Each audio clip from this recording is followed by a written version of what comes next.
रस गगन गुफा में अजर झरे, बिन बाजा झंकार बजे,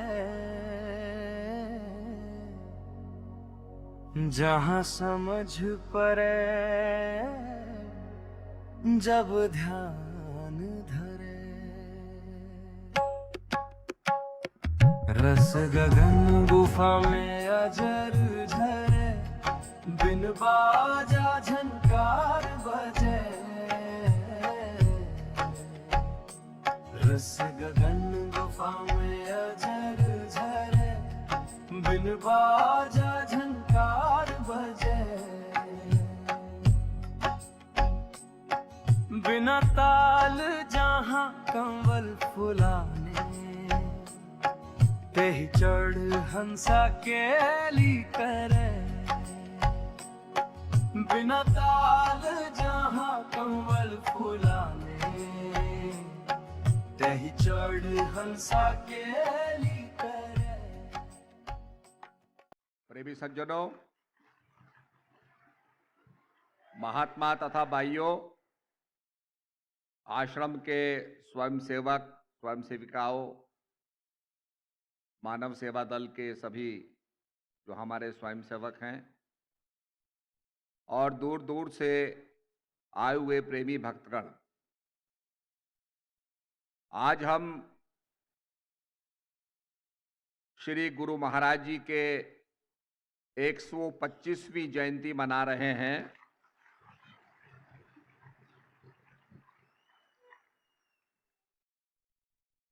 और सभी प्रेमी बड़े हर्षित और उल्लासित हैं। सभी ने योगदान करके, सेवा करके इस कार्यक्रम को, इसका इंतजाम किया है। और इसके बाद नवंबर के महीने में और दिसंबर के महीने में भी बहुत से कार्यक्रम हमने रखे हैं। हमारा ये दृष्टिकोण रहता है कि श्री हंस जी महाराज जी के संदेश को देश के और विदेशों के कोने कोने तक पहुंचाना है। और इसलिए सुदूर क्षेत्रों में हमारे कार्यक्रम होते हैं। ऐसे क्षेत्रों में कार्यक्रम होते हैं जहां आप कल्पना भी नहीं करेंगे। अभी कुछ समय पहले मैं बोडोलैंड में था और बोडोलैंड में बहुत बड़ा कार्यक्रम हुआ। भूटान की जनता वहां पर आई, काफी प्रेमी लोग एकत्रित हुए, सबने सत्संग का आनंद लिया। इसी प्रकार से नागालैंड के नजदीक खटखटी के अंदर बहुत बड़ा प्रोग्राम हुआ। हम लोगों ने बर्मा बॉर्डर तक लेखा पानी, तिनसुकिया, ऐसे सुदूर क्षेत्रों में कार्यक्रम किए। अरुणाचल से लोग नहीं आ सकते थे तो हमने शिला पत्थर में आश्रम का निर्माण करके वहां कार्यक्रम किया।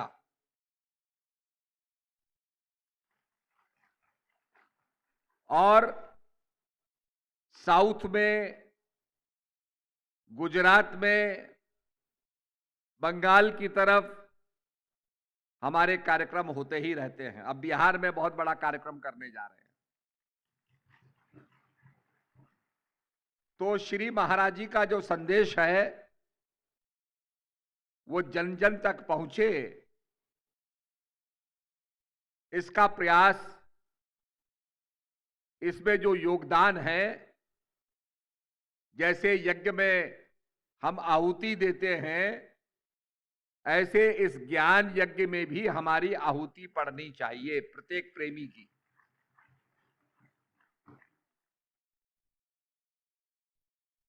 जब जयंती के मनाने के लिए हम विचार विमर्श कर रहे थे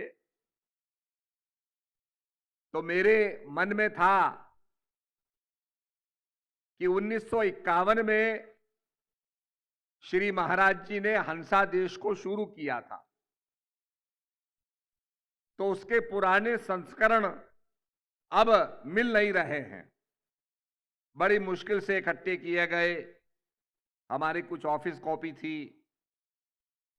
उन संस्करणों को जो मैं समझता हूं कि आगे प्रकाशित नहीं होंगी, उनको हमने हंसा देश पुनः प्रसारण के रूप में, प्रकाशन के रूप में, ये 1951 से लेकर 1954 तक के सारे हमने हंसा देश संकलित किए हैं। और ये उस समय का जो हंसा देश होता था उसका ये पहला पृष्ठ होता था, कवर। तो मेरा कहने का मतलब है कि आप सभी लोग इस संस्करण को ले जाएं, तो जो हमारा आधार था, जो श्री महाराज जी की विचारधारा थी और जो उनकी स्पष्टवादिता थी, स्पष्ट बोलना और ज्ञान के प्रति अगाध विश्वास रखना। बड़े बड़े कथावाचक, बड़े बड़े रामायणी उनके सत्संग में आते थे, तो महाराज जी कहते थे, भाई एक तोता भी प्रभु का नाम ले सकता है, पर उस प्रभु के नाम को जानने का काम सदगुरु महाराज कराते हैं और वो उस नाम को जनाते हैं। श्री महाराज जी पूरे देश में यात्रा करते थे, प्रचार करते थे। अधिकांश समय उनका प्रचार में रहता था। उस जमाने में इतने संसाधन नहीं होते थे, कहीं बैलगाड़ी में बैठ के जाना, कहीं जीप में बैठ के जाना। फिर काफी समय बाद उन्होंने ऑस्टन कार खरीदी, तो ऑस्टन में जाते थे। उसने भी बड़ा प्रचार किया उस गाड़ी ने। तो कहने का अभिप्राय यह है कि महाराज जी का मुख्य लक्ष्य था प्रचार करना, और इसीलिए महाराज जी को जो हंस योग प्रकाश है वो उन्होंने प्रकाशित की, प्रेरणा देने के लिए, ज्ञानवर्धन के लिए, ताकि हम लोग उससे सीखें, उसे पढ़ के ज्ञान प्राप्त करें। जो हमारे शास्त्रों का सार है, जैसे वेदव्यास ने कर्मयोग शास्त्र गीता लिखी, उसमें सारे सिद्धांतों का निचोड़ दे दिया। कर्म योग, ज्ञान योग, सांख्य योग, और उसका सार बताते हुए भगवान कहते हैं कि हे अर्जुन, तू मेरी शरणागत आ जा। अगर तू मेरे आगे शरणागत आ जाएगा तो मैं तुझे पापों से मुक्त कर दूंगा। जैसे आपने देखा होगा, ऑपरेशन थिएटर में हम जाते हैं और डॉक्टर ऑपरेशन करता है तो हम शरणागत हो जाते हैं। एक एनेस्थीसिया का, बेहोशी का इंजेक्शन देता है और हमें कुछ पता नहीं रहता। जब हम डेडिकेशन करते हैं तो भगवान कहते हैं मैं तुझे पापों से मुक्त कर दूंगा। तो प्रभु के नाम का सुमिरन करना, प्रेरणा प्राप्त करना, सेवा करना, जो गुरु महाराज की आज्ञा होती है उसको सेवा करना, यह बड़ा आवश्यक है। और सेवक का धर्म है कि वो सेवा करे। कभी कभी आदमी में मोह होता है, और इसीलिए कहा है मोह व्याधि सकल कर मूला। हम किसी को भेजते सेवक को, भाई तुम वहां सेवा करो, कल उसको हम कहते हैं दूसरी जगह जाओ, वो कैसा, अब यहां तो मैं बहुत दिन रह गया, यहीं रहना चाहूंगा। ये क्या है? मोह पैदा हो गया, और ये बंधन बांधता है मोह। हमें तो निर्बंध बनना है, बंधनों को तोड़ना है। तभी आपने देखा होगा ये परंपरा होती है कि आदमी जब सन्यासी बनता है तो घर में जाके भिक्षा मांगता है, अपनी मां से कहता है भिक्षाम देही। तो ये बंधन और मोह आदमी को तोड़ने चाहिए।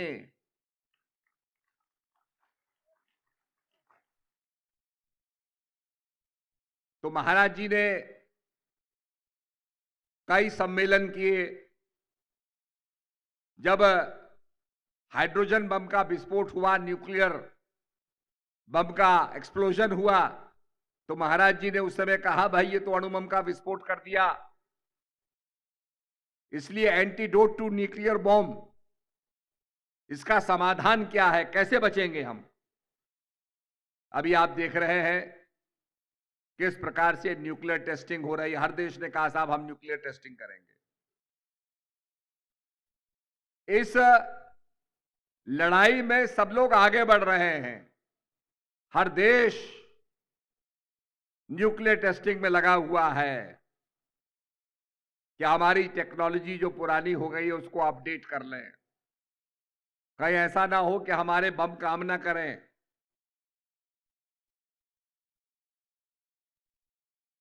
और ये जो लड़ाइयां हो रही हैं, आपने यूक्रेन में देखा, रशिया का युद्ध हो रहा है, और जगह हो रहा है, ये टेक्नोलॉजी टेस्टिंग हो रही है। लोग जगह जगह लड़ाई कराते हैं ताकि हथियार बिके। वेपनरी अपने आप में बहुत बड़ा बिजनेस बन गया है। तो उस समय श्री महाराज जी को इस बात की बड़ी चिंता थी कि भाई हमने ऐसे अणु बम बना दिए हैं कि हम संसार को एक दफे नहीं, दो दफे नहीं, कई बार नष्ट भ्रष्ट कर सकते हैं। संतों ने तो हमेशा बचाने की बात कही है।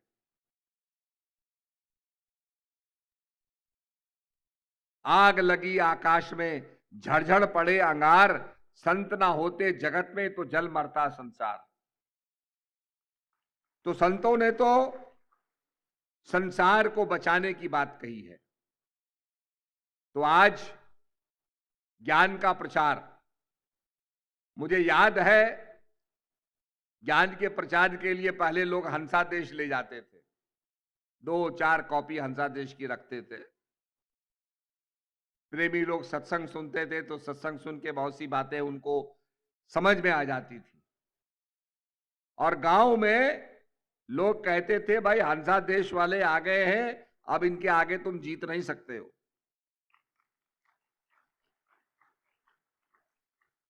इनकी बात का जवाब नहीं दे सकते हो। हमें याद है एक हमारा प्रेमनगर आश्रम में माली था, लोहे का काम भी करता था। तो कोई विद्वान आ गया, उसने कहा, घूम रहा था, देखा माली को काम करते देखा, भाई कौन है यहां, भाई पढ़ा लिखा, मैं बात करना चाहता हूं। माली ने कहा मुझसे ही बात कर लो। तो उसने कहा भाई आपका सिद्धांत क्या है। तो हमारा प्रेमी कहता है, कबीरदास जी कहते हैं, माला फेरत युग गया, पाए न मन का फेर, कर का मन का डार दे, मन का मन का फेर। इसका क्या अर्थ है। वो आदमी विद्वान था, उसने कहा भाई माला फेरते फेरते, लकड़ी की काठ की माला फेरते फेरते बड़ा समय बीत गया, काठ की माला को त्यागो, मन की माला को फेरो। तो हमारा प्रेमी कहता मन की माला क्या है। अब अर्थ कर देना, दोहे का अर्थ कर देना, जो अध्यापक ने पढ़ाया वो बोल देना, हम जवाब लिख भी देंगे, प्रश्न आया प्रश्न पत्र पर उत्तर पुस्तिका में जवाब भी लिख देंगे, नंबर भी मिल जाएंगे, 10 में से 10 या 10 में से 9 जवाब सही है। काठ की माला को छोड़ो, मन की माला को। पर मन की माला है क्या। जब हमारे प्रेमी ने पूछा तो बड़ा आदमी बगले झांकने लग गया, क्या ये तो हमें पता नहीं मन की माला क्या है। काठ की माला तो समझ में आती है, मन की माला क्या है। और जब तक मन की माला समझ में नहीं आएगी उद्धार होना नहीं है। इसलिए महाराज जी ज्ञान की प्रेरणा देते थे। अब तो काफी लोग यूनिवर्सल हो गए, सार्वभौम हो गए हैं, विचारधारा भी धीरे धीरे बदल गई है, पर पहले बड़े कट्टर होते थे। हमें याद है, हम सत्संग करने जाते थे तो लोग आते थे, ग्रुप में आते थे, साहब आपसे हमने प्रश्न करने हैं। अच्छा भाई क्या करना है? अब वो जानते थे कि भाई ये ज्ञान की बातें करते हैं तो ज्ञान में तो इन्हें हरा नहीं सकते, तो क्या पूछे? तो पूछते थे रावण की फूफी का नाम क्या है। अरे भाई रावण के हम कोई पुरोहित थोड़ी है जो रावण की वंशावली देख करके बताया रावण की फूफी का नाम क्या, और उससे तुम्हारा भला क्या होना है? पर पूछना, इसका तो जवाब इनके पास नहीं होगा। तो ऐसी प्रवृत्ति होती थी, इसी प्रवृत्ति को तोड़ना था। इसीलिए कबीरदास ने कहा, हिंदू कहे मोहे राम प्यारा, मुस्लिम कहे रामाना, और दोनों आपस में लड़ मरे मरम न कहू जाना। वो जो एकता का मरम है वो तो जाना ही नहीं। इसीलिए गुरु महाराज जी जानने के लिए कहते थे। मुझे याद है बंबई में मैं श्री महाराज जी के साथ था, उस समय पोप आए थे, तो पोप से मिलने के लिए श्री महाराज जी पधारे थे, तो एक कार्यक्रम एक मंदिर में रखा हुआ था।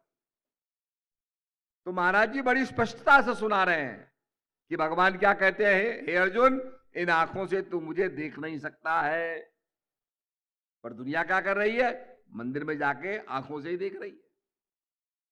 आंखों के बिना तुम देख नहीं सकते, पर भगवान कहते हैं कि नेत्रों से तू मेरे वास्तविकता को नहीं जो देखेगा वो तो भारी आवरण होगा, वो तो कवर होगा, वो तो भौतिक होगा। मैं भौतिक नहीं हूं, आई एम एनर्जी। तो ये बातें बहुत कम समझ में आती थी, पर महाराज जी से लोगों का प्रेम था, और उसी प्रेम के वशीभूत होकर के लोग आते थे, सत्संग सुनते थे, जुड़ जाते थे। और धीरे धीरे बंबई में प्रचार हुआ, अहमदाबाद में प्रचार हुआ, कई नए क्षेत्रों में प्रचार हुआ। तो महाराज जी का लक्ष्य यह था कि लोग अपना भला करें। आप हरिद्वार आते होंगे, कितना बड़ा अब तो आश्रम बन गया, पहले तो बहुत छोटा था, पर उसी आश्रम से प्रचार शुरू हुआ धीरे धीरे धीरे करते करते।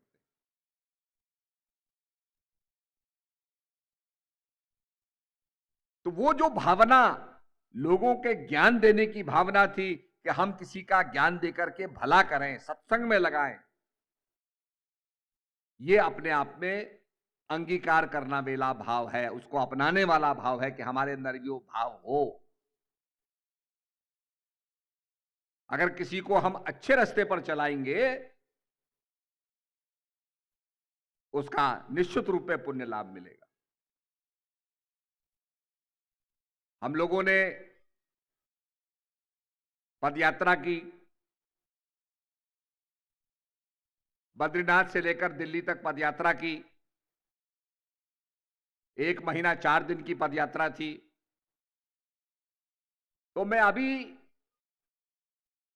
हम गए हुए थे इंदौर, गए हुए थे इंदौर। तो एयरपोर्ट पर एक पुलिस वाला अफसर खड़ा था, उसे पता चला महाराज जी हैं, तो हाथ जोड़ के कहने लगा, महाराज जी हमने तो आपका वो भजन सुना हुआ है कि इंसान से हो इंसान का भाईचारा, यह पैगाम हमारा। कहता बचपन में हम इसी को सुनते सुनते बड़े हुए। तो ये संदेश भी गया। अभी हम लोग छत्तीसगढ़ में गए, हमारा हेलीकॉप्टर जंगल में उतार दिया, पर वहां बड़ी भीड़ आई हुई थी। मैंने कहा भाई ये जंगल में इतनी भीड़? बोला जी सब आपके शिष्य हैं, ये तो सब आदिवासी हैं। मैंने कहा यहां जरूर भिल्ली की कुटिया बननी चाहिए, जरूर आश्रम बनना चाहिए। अब हमने उसको बनाया। तो ये कहने का मतलब यह है कि प्रचार के लिए हम लोग सब कार्य करते हैं। ये नहीं कि हम जमीन लेके खेती करेंगे, खेती करना हमारा लक्ष्य नहीं है। हमारा लक्ष्य प्रचार के लिए जो आवश्यक होगा वो किया जाएगा। तो श्री महाराज जी के संदेश को जगह जगह पहुंचाने का काम किया।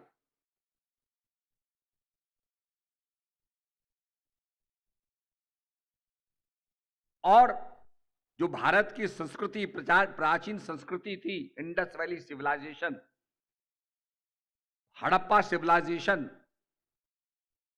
उसके बारे में हमें जानना है। अब सोच मची है, अब सोच ये आई है कि भाई ये इसको डिसाइफर किया जाए, इसका अनुवाद किया जाए, क्या सिविलाइजेशन थी। अभी हम समझ ही नहीं पाए। मिस्र में तो इनको एक रोजेटा स्टोन मिल गया। वो पत्थर ऐसा था, उसमें आदेश आपके यूनानी भाषा में, मिस्र की भाषा में और एक दूसरी भाषा में, 3 भाषाओं में लिखे हुए थे। तो यूनान की भाषा ये जानते थे, ग्रीक ये जानते थे, तो उन्होंने ट्रांसलेट करके और इजिप्शियन लैंग्वेज को भी डिसाइफर कर लिया, हेरोग्लिफ्स की जो भाषा है। पर हम अभी इंडस वैली सिविलाइजेशन को समझ नहीं पाए। अभी आपके यूपी के अंदर और आपके हरियाणा के अंदर कई हजार साल पुराने, 4-4 हजार साल पुराने उसमें चैरियट निकले हैं।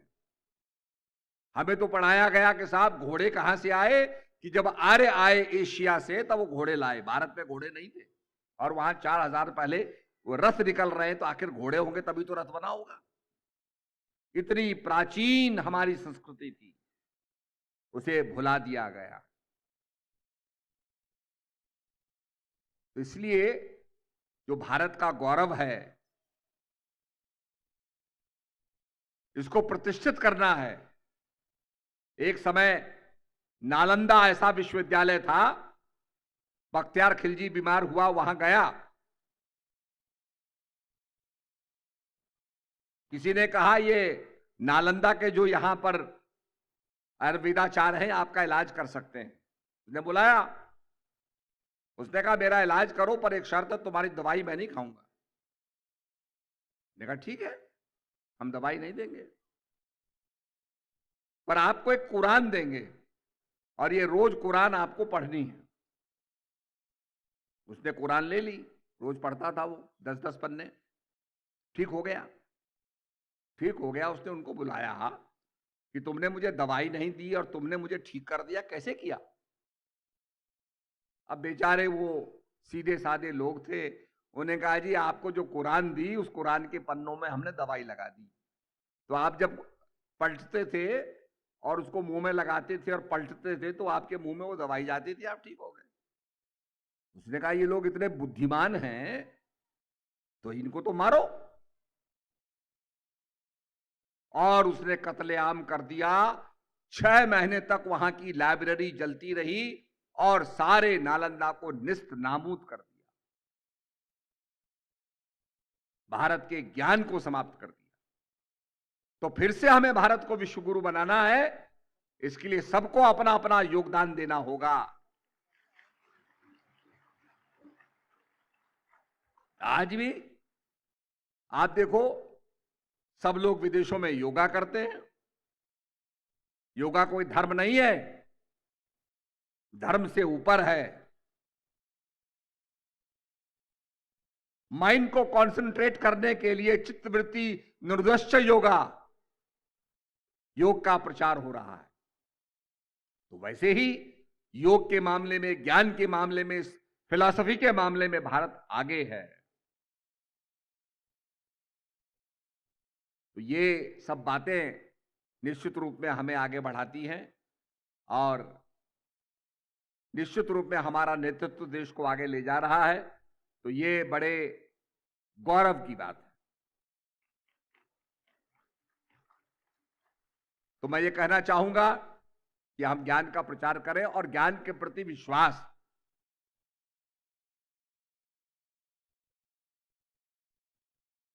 ज्ञान के प्रति हमारा विश्वास भी होना चाहिए। तो ये जो बातें हैं, ये समझने की बातें हैं और जीवन में उतारने की बातें हैं। जिन खोजा तिन पाइया, गहरे पानी पैठ, मैं बाबरी खोजन गई रही किनारे बैठ। उसको मिला है जिसने डुबकी लगाई है, जिसने खोजा है। आज आप देखो ग्लोबल वार्मिंग कैसे हो रही है, लोगों ने उपहास किया। आपने सुना होगा कई मनवंतर होते हैं, कई मनु हुए, पृथ्वी जलमग्न हो गई, फिर से प्रारंभ हुआ। क्यों? क्योंकि ग्लोबल वार्मिंग होती थी, ग्लोबल वार्मिंग से बर्फ पिघलता था, प्रलय कहते हैं।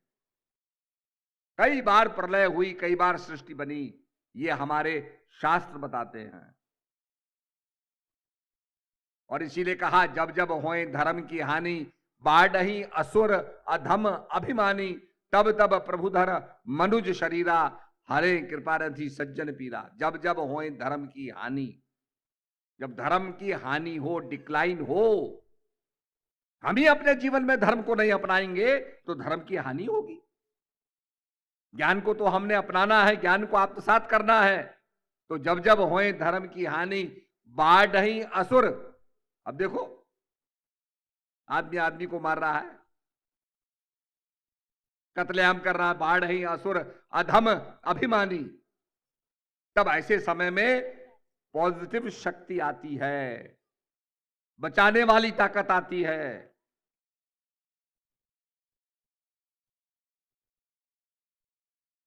तब तब प्रभुधर मनुज शरीर, पवित्रणाय साधु नाम, विनाशाय च दुष्कृताम, धर्म संस्था पार्थाय संभवामि युगे युगे। कि जब युग युग में जब जब धर्म की हानि होती है, साधुओं को बचाने के लिए समय समय पर भगवान कहते हैं, उस शक्ति कहती है मेरा आना होता है। संभवामि युगे युगे। तो पॉजिटिव शक्ति आती है, उस शक्ति के साथ हमें ज्ञान का प्रचार करना है और समय को बदलना है। इसीलिए मैं कहता हूं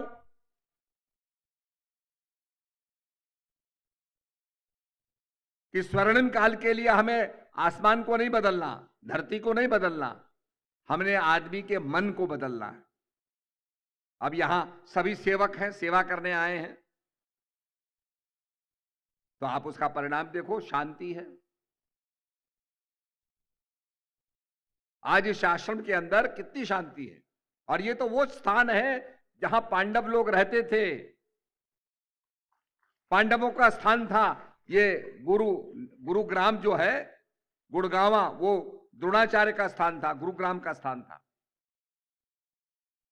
तो आज यहां पर फिर से गीता की चर्चा हो रही है, तो ये अपने आप में बड़े सौभाग्य की बात है। और उसमें हम अपना योगदान करके अपने जीवन को सार्थक करें, हमारा भी उसमें योगदान होना चाहिए।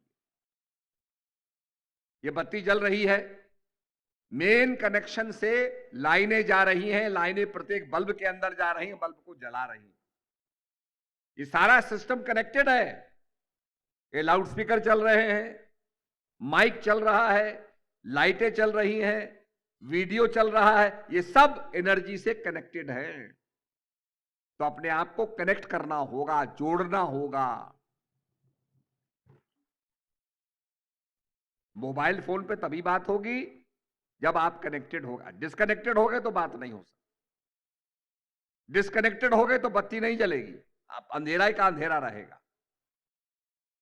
तो प्रकाश के लिए God is light and in him there is no darkness. परम प्रकाश रूप दिन राती, नहीं चाहिए कुछ दियाकृत बाती। वो परम प्रकाश का अनुभव करने के लिए हमें अपने आप को कनेक्ट करना होगा।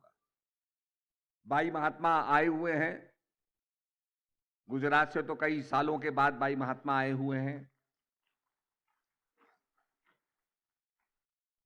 तो कहने का मतलब यह है कि सभी हंस जयंती को मनाने आए हैं, और महाराज जी ने जो प्रेम दिया, जगत जननी माता जी ने जो प्रेम दिया, आज उसी का आस्वादन करते और उसका अनुभव करते हुए हम आगे बढ़ रहे हैं। तो इसलिए ये बहुत जरूरी है कि हम साधना करें, मन को एकाग्र करें। मन तो संसार में भटक रहा है, इस मन को एकाग्र करना है। आज आप गाड़ी चलाते हो, हाईवे तो बन गया, बहुत सुंदर बन गया, पर उसमें उतने कंसंट्रेशन की जरूरत भी है। दाएं बाएं गाड़ी हिली और आप गए। ऐसे जीवन में भी कंसंट्रेशन की जरूरत है। चित्त वृत्ति निरोधश्च योगा, चित्त का वृद्धियों का निरोध। इसी बात को समझाने के लिए द्रोणाचार्य कहते हैं, पांडवों को बुलाते हैं, कौरवों को बुलाते हैं। ये जानना चाहते थे सर्वश्रेष्ठ कौन है, बुलाया सबको। कौरवों से कहा जरा देखो ये पेड़ पे चिड़िया बैठी है, निशाना लगाओ। सबने निशाना लगाया। वो पूछते हैं कौरवों से क्या देख रहे हो? उनका महाराज हम तो आसमान देख रहे हैं, आपको देख रहे हैं, चिड़िया देख रहे हैं, पेड़ देख रहे हैं। बड़ा अच्छा, रहने दो। पांडवों को बुलाया, उनसे पूछा। उन्हें कहा जी हम भी सब कुछ देख रहे हैं। जब अर्जुन से पूछा तो अर्जुन ने कहा जी मैं कुछ नहीं देख रहा, मैं केवल चिड़िया देख रहा। His focus was completely focused on the bird. केवल चिड़िया पर उसका फोकस था। आप टेलीस्कोप से देखते हो बहुत सी चीजें नजर, पर टेलीस्कोप से आपको फोकस करना होगा। ऐसे माइंड को भी फोकस करना है। चित्त वृत्ति निरोधश्च योगा। इसलिए भगवान कहते हैं अर्जुन निसंदेह ये मन बड़ा चंचल है, ये मन बड़ा चंचल है, पर अभ्यास और वैराग्य से ये वश में होता है। तो अभ्यास, उस ज्ञान का अभ्यास करना और संसार से विरक्तता, ये जो नश्वर है, जिससे हम जुड़ते हैं, जिससे हम चिपकते हैं, ये तो नाशवान चीज है, टेम्परेरी है। आप नई गाड़ी खरीदते हैं, साहब बड़ा अच्छा डिजाइन है, बहुत नई है, 10 साल के बाद वही छकड़ा हो गई, पुरानी हो गई, टेम्परेरी है। तो इसलिए प्रेमी सज्जनों खूब भजन अभ्यास करें और भाई महात्माओं को सहयोग दें। ये हमारी आयुर्वेदशाला की बहुत सी जड़ी बूटियां हैं, आपके लिए बनाई गई हैं, यहां आई भी हैं, उपलब्ध भी हैं। और किताबों को जरूर लेके जाएं। ये दोबारा रिप्रिंट नहीं होंगी, तो आप घर में रखेंगे। कभी आपका पढ़े आप पुराना सत्संग कैसे होता था, कैसे श्री महाराज जी बोलते थे, आपको पढ़ने को मिलेगा। तो इसलिए सभी प्रेमियों को मेरा दुआशीर्वाद। हरिओम तत्सत। खूब भजन अभ्यास करो।